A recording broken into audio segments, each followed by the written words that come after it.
नमस्कार दोस्तों, welcome to the graduation treasure.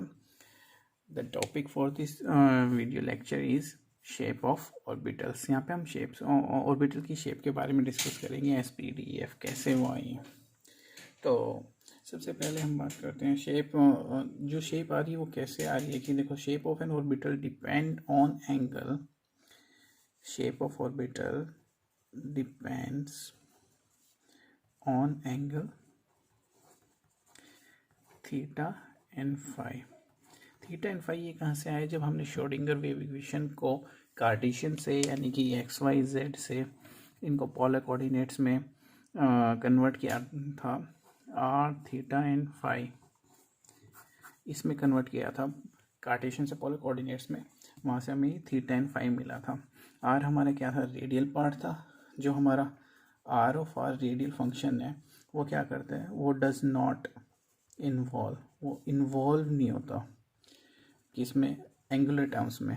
जो एंगुलर कौन से होंगे हमारी? जो ये एंगुलर टर्म होगी हमारी कौन सी? थीटा एंड फाई, ये हमारी एंगुलर टर्म होगी, ये हमारी रेडियल टर्म होगी। इसलिए जो आर ऑफ आर है वो हमारी शेप क्या होगा? शेप ऑफ ऑर्बिटल पे कोई इफेक्ट नहीं डालता। ये शेप ऑफ ऑर्बिटल पे कोई इफेक्ट नहीं डालता। Does not affect the shape of the orbital. जो आर ऑफ आर है वो क्या करता है? It only determines the distance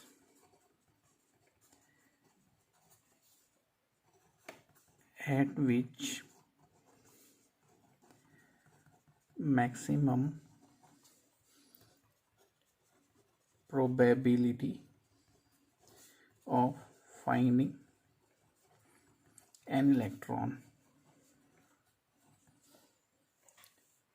तो बेसिकली क्या है कि देयरफॉर हमें अगर शेप ऑफ ऑर्बिटल निकालनी है तो हमें क्या करना होगा? हमें एंगुलर पार्ट को कंसीडर करना होगा। शेप ऑर्बिटल निकालने के लिए हमें क्या करना होगा? कंसीडर किसको करना पड़ेगा? एंगुलर पार्ट, जो कि हमारा थीटा एंड फाई। जो हमारा एंगुलर पार्ट है वो डिपेंड किस पे करता है? एंगुलर पार्ट वो मेनली किस पे डिपेंड करता है? Depend on magnetic and azimuthal quantum number. यानी कि हमारा M magnetic quantum number and azimuthal quantum number L. M और एल पे। तो ओवरऑल शेप किस पे होगी हमारी? डिपेंड करेगी एम और एल की वैल्यूज पे। तो ये हमारा कुछ बेसिक हो गया। अब बात करते हैं, स्टार्ट करते हैं एस ऑर्बिटल से। एस ऑर्बिटल क्या होती है? हमारी स्फेरिकली सिमेट्रिकल होती है, ये हमें सबको पता है। बट अब हम यहाँ देखते हैं कि शेप ऑफ ऑर्बिटल कैसे आ रही है। अभी हमें ये नहीं पता कि हम एज्यूम करके चलते हैं, हमें जो एस ऑर्बिटल है उसके बारे में कोई शेप का कोई नॉलेज नहीं है। जो भी हमने यहाँ से अभी कंसिडर किया है उसी को लेके चलते हैं। एम की वैल्यू 0, एल की वैल्यू 0। जब हमने यहाँ से कार्टेशियन से पोलर कोऑर्डिनेट में इनको कन्वर्ट किया था, हमारे पास आर थीटा एंड फाई में हमारे पास तीन इक्वेशंस हमको मिली थी। एक तो रेडियल पार्ट के लिए, एक थीटा पार्ट के लिए, एक फाई पार्ट के लिए। जो हमारा फाई पार्ट के लिए सॉल्यूशन था ये कैपिटल फाई एम, यानी और ये हमारा फाई एंगल। इसके लिए हमें क्या मिला था? 1/2 पाई ई की power plus minus iota M phi. ये एक सॉल्यूशन मिला था हमें। और थीटा के लिए हमें क्या मिला था? ये कैपिटल थीटा, इसमें एल और एम दोनों of theta is equal to square root of 2l + 1 into 1 minus mod of m completely divided by 2 into 1 minus modulus of m factorial p into l raise to power m cos theta. ये हमारा 5 के लिए solution था और ये theta के लिए solution था जब हमने यहाँ से इसके डिफरेंट सॉल्यूशन निकाले थे, और एक थर्ड सॉल्यूशन हमारा रेडियल पार्ट के लिए था। अभी हम इसमें रेडियल कोई हमारा उसको कंसीडर नहीं कर रहे क्योंकि वो शेप को इफेक्ट नहीं कर रहा, तो यहाँ पे हमें ये दो इक्वेशन लेके चल रहे हैं। अब हम क्या करते हैं कि m और l की वैल्यू दोनों ज़ीरो पुट करते हैं। अब मैं क्या करता हूँ, ये मेरी फाइव वाली इक्वेशन है, five of m five into theta capital theta L M theta. इसमें इन दोनों इक्वेशंस में ये एक दूसरे से मल्टीप्लाई हो रही हैं, तो इन यानी ये वाली जो टर्म है मल्टीप्लाई बाय दिस टर्म, और इसको ओवरऑल सॉल्व करने के बाद मेरे पास क्या वैल्यू आएगी 1/4 पाई। किसके लिए? l इज इक्वल टू 0 और m इज इक्वल टू 0 के लिए। अब इससे हमें क्या पता चलता है, जब मैंने किसके लिए सॉल्व किया, s ऑर्बिटल के लिए मैंने सॉल्व किया, तो इन दोनों को सॉल्व करने के बाद मेरे पास 1/4 पाई वैल्यू आ रही है। ये क्या है? एक कांस्टेंट वैल्यू, मीनिंग कि कोई ना कोई एक फिक्स वैल्यू है और न्यूक्लियस के चारों ओर क्या होगी, एक कांस्टेंट वैल्यू होगी। इससे हम क्या कर सकते हैं, कह सकते हैं कि जो s ऑर्बिटल है वो क्या है, इज इंडिपेंडेंट ऑफ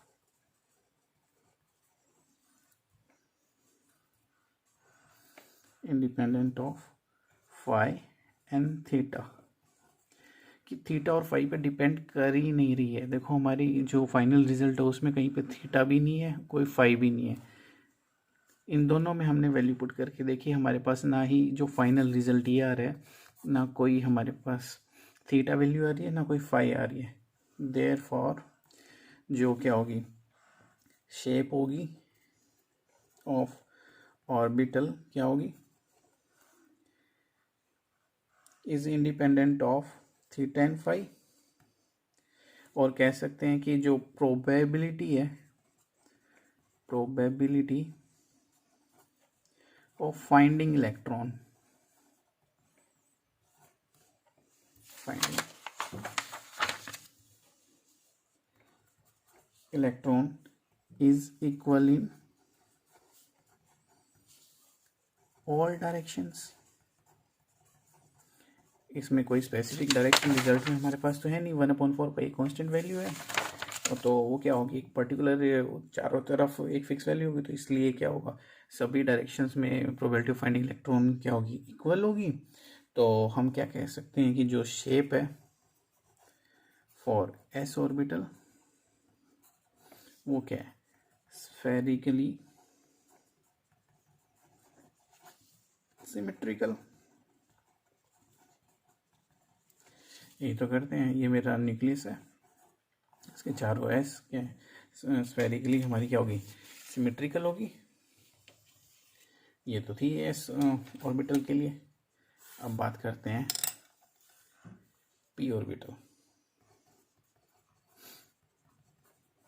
अब पी में हमारे पास क्या होती है, पी एल की वैल्यू क्या होती है, पी के लिए एल की वैल्यू m1 होती है, और m के लिए हमारे पास क्या आती है, तीन वैल्यूज, 0 +1 -1, तीन वैल्यूज आ गई। तो हमारे पास क्या हो सकते हैं कि तीन सॉल्यूशन मिल सकते हैं इससे हमें, क्या कि l की वैल्यू क्या हो मेरी 1 हो,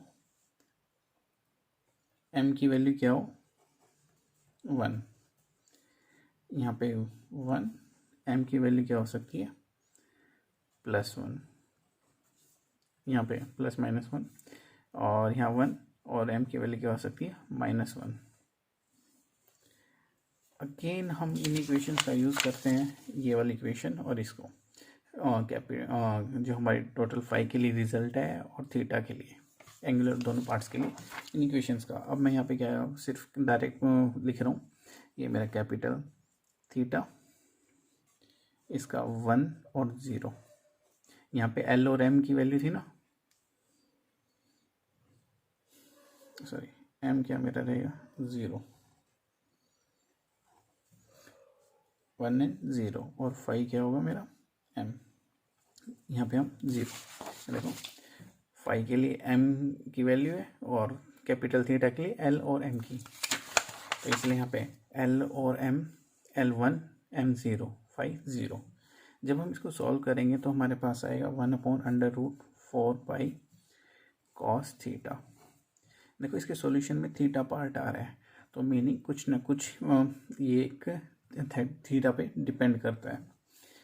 यहाँ पे मैं स्पेशली मेंशन कर देता हूँ, यहाँ पे एल की वैल्यू क्या है और एम की वैल्यू क्या है, इसमें जो भी मेरा यहाँ पे रिजल्ट है। इसके लिए क्या है, एल की वैल्यू 1 है और एम की वैल्यू 0 है। सेकेंड, अब की बार मैं पुट करता हूँ कैपिटल थीटा, इसमें क्या है मेरा एम की वैल्यू 1 है, एल की वैल्यू 1 है +1, और यहाँ पे मैं फाई की वैल्यू करता हूँ 1, यानी एम की वैल्यू 1। तो इसका रिजल्ट आता है 3/4 pi √ into sine theta cos phi. यहाँ पे क्या वैल्यू एल की 1 और ये +1, यहाँ पे +1 है, ये +1, ये होगी ये वाली। नेक्स्ट केस हमारा क्या बनता है, ये कैपिटल थीटा 1 एम एल और एम की वैल्यू -1, फाई ऑफ -1। इसका सॉल्यूशन आता है √3/4 pi sine theta sine phi. L की वैल्यू क्या थी हमारी 1, एम की वैल्यू क्या थी -1, यहाँ पे एम 0 +1 -1। तो इससे हमें क्या पता लगता है, देखो जो हमारे ये क्या था, जब हमने इनको सिंपल कार्टेशियन कोऑर्डिनेट से पोलर में कन्वर्ट किया था, तो ये हमारे पास कुछ वैल्यूज़ निकल के आई थी जो कोरिस्पॉन्डिंग करती थी। सिर्फ कॉस थीटा किसको कोरिस्पॉन्डिंग कर रही थी, कॉस थीटा हमारा किसको कर रहा था, जेड को, साइन थीटा कॉस फाई वो किसको, एक्स को, और sine theta sine phi Y को। और इनकी वैल्यूज ये रही यहाँ पे, ये रही L = 1 0, और सेकेंड वाली sine theta sine 1 +1 sine theta sine phi Y को रिप्रेजेंट कर रहे हैं। अब इनकी जो हमारे पास वैल्यूज़ प्लॉटिंग आ जाएगी, शेप ऑर्बिटल्स की कैसे, जब इनका रिजल्ट को प्लॉट करेंगे तो हमारे पास ऐसे आ जाएगा, ये एक्स एक्सिस, ये जेड एक्सिस, और ये Y axis, X Y Z. इसमें along the X axis put करेंगे, ये क्या हो जाएगी पी ऑफ एक्स प्लस ये माइनस।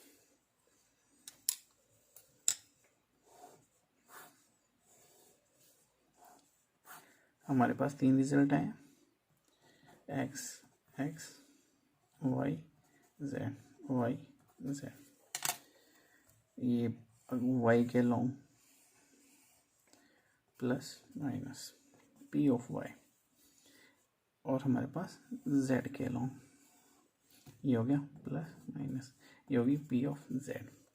पी के पास पी की हमारी 3 ऑर्बिटल थी ना, देखो ये सॉल्यूशन हमारे पास आ गया। अब कुछ पॉइंट्स जो इंपॉर्टेंट पॉइंट्स हैं इसके रिगार्डिंग अब देखेंगे। देखो पी ऑर्बिटल्स में है तो हमारे पास क्या एक नोडल प्लेन है जो कि पास हो रहा है किससे, running through nucleus. Nodal plane का मीनिंग क्या है कि देखो यहाँ न्यूक्लियस में इसकी बात कर रहा हूँ, ये देखो पी ऑर्बिटल है, यहाँ पे ये मेरा न्यूक्लियस है, जेड एक्सिस के लॉन्ग यहाँ पे एक प्लेन पास हो रहा है, इसमें यहाँ पे प्लेन पास हो रहा है जिसमें probability of finding an electron बिल्कुल 0 है। मीनिंग क्या है, यहाँ पे क्या है, no probability of finding electron. अब देखो यहाँ पे मैंने पॉजिटिव और नेगेटिव साइन इंडिकेट किए हैं। पॉजिटिव एंड नेगेटिव साइन वो किसको इंडिकेट कर रहे हैं, फेज ऑफ वेव को इंडिकेट कर रहे हैं, किसकी, या वेव फेज को इंडिकेट करें किसकी, इलेक्ट्रॉन वेव को, वेव का फेज इंडिकेट कर रहे हैं, पॉजिटिव है नेगेटिव है। और जो तीन ऑर्बिटल्स हैं जो इनका क्या आता है और एंड रिजल्ट या एनर्जी के टर्म्स में बात करें, तीनों की एनर्जी सेम आती है, तो इसलिए इन तीन ये जो तीनों हैं ऑर्बिटल्स हैं हमें सेम एनर्जी होने की वजह से हम इनको बोलते हैं ट्रिपली डीजेनरेट ऑर्बिटल्स। इन सब की एनर्जी सिमिलर होने की वजह से हम इनको ट्रिपली डीजेनरेट ऑर्बिटल कहते हैं। ऐसे ही सिमिलरली अगर हम डी ऑर्बिटल के बारे में बात करते हैं, सिमिलरली फॉर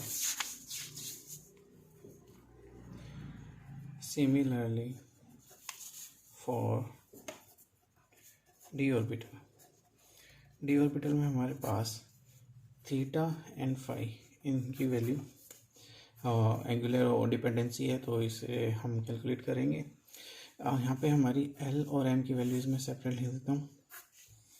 एल की वैल्यू अगर मेरी 2 है फॉर डी, हमारी एल की वैल्यू 2 होती है। एम की वैल्यू हो सकती है हमारी 0, 2, +1 हो सकती है, 2, -1 हो सकती है। एल की वैल्यू 2 चल रही है, 2 फिर यहाँ पे +2, 2, -2। ओवरऑल हमारे पास कितनी होगी 5D ऑर्बिटल्स। और ये जो 5D ऑर्बिटल्स होती हैं हमारे पास कौन सी आती हैं, DXY, DYZ, DXZ, dx² - y² और dz²। dz² basically contribution, dz² हमारे पास है dz² - x² - y², जो कि कॉम्बिनेशन है हमारा x² - z² - x² and z² - y²। Overall जो शेप है ना इस रिजल्टेंट की हमारे पास आती है, नेट शेप आती है। जो हमारे पास नेट शेप है वो क्या आती है, dumbbell shape along z axis के साथ और उसके साथ में एक चीज़ हमारे पास आती है collar plane along xy plane. xy plane के अलोंग एक कॉलर प्लेन आता है। जब ये फिगर ड्रॉ करेंगे तब आप उसमें डिस्कस करेंगे। और सबसे मेन बात होती है कि अगर इस एक्स वाई प्लेन को अगर हम यहाँ पे रोटेट करते हैं, सॉरी एक्स वाई प्लेन को नहीं, अगर हम रोटेशन दें इस कॉलर की, जो हमारे पास ये कॉलर है, ये does not undergo any changes, does not go under any changes, इसलिए इसे हम dz² कहते हैं। सेम वही हम यहाँ पे थीटा और फाई की वैल्यू पुट करेंगे। जो ये हमारे पास यहाँ पे ये थीटा एंड फाई है, थीटा इंटू फाई में m और lm की वैल्यू पुट करेंगे। सेम वैसे ही सॉल्व करेंगे तो हमारे पास डी ऑर्बिटल की जो शेप आती है एंड रिजल्टिंग जो शेप्स हैं हमारे पास कुछ ऐसी आएंगी। ये हमारी है dxy हो सकती है, ये x एंड ये y एक्सिस, xy है तो xy के अलोंग प्लेन में ये dxy होगी। ऐसे ही हमारे पास dyz जो शेप है ऑर्बिटल की ये हो जाएगी। अब की बार yz है तो ये मेरी y एक्सिस और ये मेरी z एक्सिस, yz के अलोंग।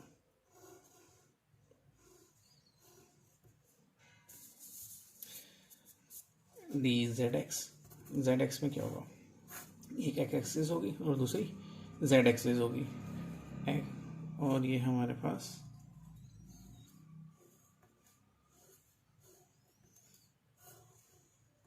ये आ गई dz(x). अब dz² की बात करते हैं। dz² हमारे पास एक x एक्सिस है, एक z एक्सिस है और एक y एक्सिस है, x, y and z। dz² के लूँगा ये तो z के लूँगा पॉजिटिव वैल्यू। और जो कॉलर की बात की थी हमने, कॉलर प्लेन, वो एक xy के लूँगा, xy प्लेन में आता है कॉलर प्लेन, वो ऐसे आता है। ये हमारे पास डी जेड की शेप है डम्बल टाइप। और एक लास्ट जो ऑर्बिटल हमारे पास है D X square minus Y square. इसमें हमारे पास एक्स एक्सिस है एंड वाई एक्सिस है। एक्स स्क्वायर की बात है तो एक्स के लॉन्ग पॉजिटिव वैल्यू और इन नेगेटिव भी पॉजिटिव रहेंगे हमारे पास। एक्स स्क्वायर है X square minus Y square. ये इनकी शेप इक्वल है चारों की। ये ड्रॉ करते वक्त थोड़ी सी डिस्प्रोपोर्शनेट है, बस ड्रॉ करने में, फिगर ड्रॉ करने में थोड़ी सी डिस्प्रोपोर्शनेट है, बट इनकी जो ऑर्बिटल की लॉब्स हैं इक्वली इन डिस्टेंस है। ये हमारे पास डी ऑर्बिटल की शेप होगी। ऐसे ही हम बात करेंगे एफ ऑर्बिटल के लिए। एफ ऑर्बिटल के केस में क्या होगा, एफ ऑर्बिटल के लिए हमारे पास एम की वैल्यू क्या हो जाएगी, एल की वैल्यू 3 है तो एम की वैल्यू क्या हो जाएगी 0 plus minus 1 plus minus 2 plus minus 3 means overall कितने 7 कॉम्बिनेशन बनेंगे, तो हमारे पास 7 ऑर्बिटल्स होंगे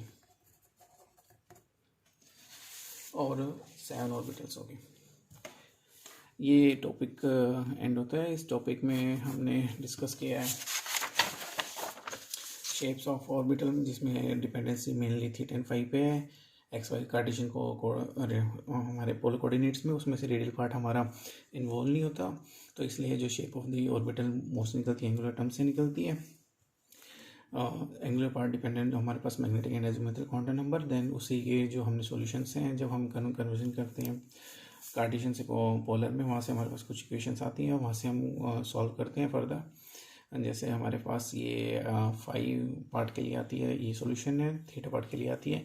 इन दोनों को आपस में मल्टीप्लाई करके हमने जो भी हमारे पास सॉल्यूशन रखा है, एस ऑर्बिटल के लिए हमारे पास 1/4 पाई आती है, कांस्टेंट होती है, इसलिए ये हमारे हम फाइंड आउट करते हैं कि जो independent of theta and phi है, इसलिए प्रोबेबिलिटी फाइंडिंग इलेक्ट्रॉन न्यूक्लियस चार और इक्वल इन ऑल डायरेक्शन, इसलिए जो एस है वो spherically symmetrical in shape. P orbital हमारे पास एम की वैल्यू 0 प्लस माइनस 1, तो हमारे पास 3 ऑर्बिटल्स होगी P X P Y P Z. ऐसे ही जब इनका सॉल्यूशन निकालते हैं कुछ कांस्टेंट वैल्यू और एक थीटा वैल्यू हमारे पास आती है, तो इनसे जब हम करते हैं तो देखो कोस थीटा हमारे जेड को एक्सिस को रेफर करता है, साइन थीटा कोस फाई को एक्स एक्सिस को, sine theta sine phi Y axis को। जब हम इनको प्लॉट करते हैं तो हमारे पास पी एक्स पी वैल्यू ये शेप है, पी वाई पी जेड ये ट्रिपली डीजेनरेट और एक नोडल प्लेन है, इनके बीच में से न्यूक्लियस में से आता है।